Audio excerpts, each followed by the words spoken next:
الحمدللہ رب العالمین والصلاۃ والسلام علی سید الانبیاء والمرسلین۔ اللہ تبارک و تعالیٰ کی رحمتوں والا برکتوں والا مہینہ رخصت کی جانب گامزن ہے اور ہر آنے والا دن ہمیں رخصت کی طرف لے کر جا رہا ہے۔ رمضان المبارک کے آخری عشرے میں اہل محبت مسلمان اعتکاف کی نیت سے مساجد میں بیٹھتے ہیں۔ آج کی اس ویڈیو میں کچھ ایسی معلومات اعتکاف کے متعلق آپ کے سامنے پیش کرتا ہوں جو معتکف کے لیے اور غیر معتکف کے لیے دونوں کے لیے اس کا جاننا بڑا ضروری ہے۔ معتکف یعنی اعتکاف کرنے والے کے لیے ضروری ہے کہ وہ 20 رمضان المبارک کی افطاری مسجد میں کرے۔ 20 رمضان المبارک کے غروب آفتاب سے پہلے مسجد میں تشریف لے آئے اور 20 رمضان المبارک کی افطاری مسجد میں کرے۔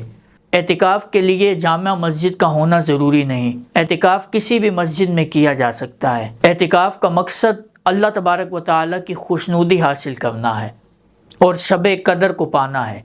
اعتکاف کرنے والے کے لیے یہ بھی ضروری نہیں کہ وہ اپنے چہرے کو چھپا کر رکھے۔ اعتکاف کرنے والا بغیر چہرہ چھپائے بھی اعتکاف کر سکتا ہے۔ اعتکاف کرنے والے کے لیے خیمہ لگانا بھی ضروری نہیں، بغیر خیمے کے بھی اعتکاف کر سکتے ہیں۔ ہاں، کثرت عبادت کے لیے اور تنہائی میں اللہ تبارک و تعالیٰ کو یاد کرنے کے لیے اگر کوئی خیمہ لگائے تو اس میں کوئی حرج نہیں۔ اعتکاف کرنے والے کے لیے ضروری ہے کہ اگر اس سے کوئی ملنے کے لیے آئے تو وہ اس سے غیر ضروری بات نہ کرے، صرف ضرورت کی بات کرے اور اسے رخصت کر دے۔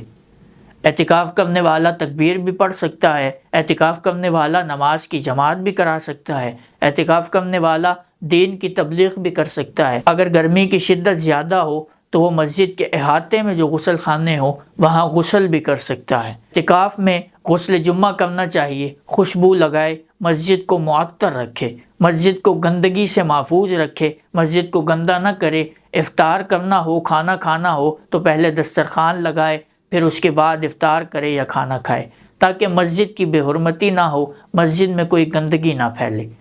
اب عورتیں کس طرح اعتکاف کر سکتی ہیں؟ عورتیں مسجد بیت میں اعتکاف کر سکتی ہیں۔ مسجد بیت گھر میں وہ جگہ ہوتی ہے جو نماز کے لیے مختص کی جائے۔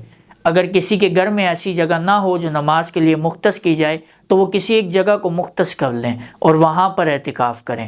جب وہ جگہ مختص ہو جائے اور وہاں پر اعتکاف کی نیت سے بیٹھ جائیں، وہاں سے غیر ضروری باہر نہ آیا جائے۔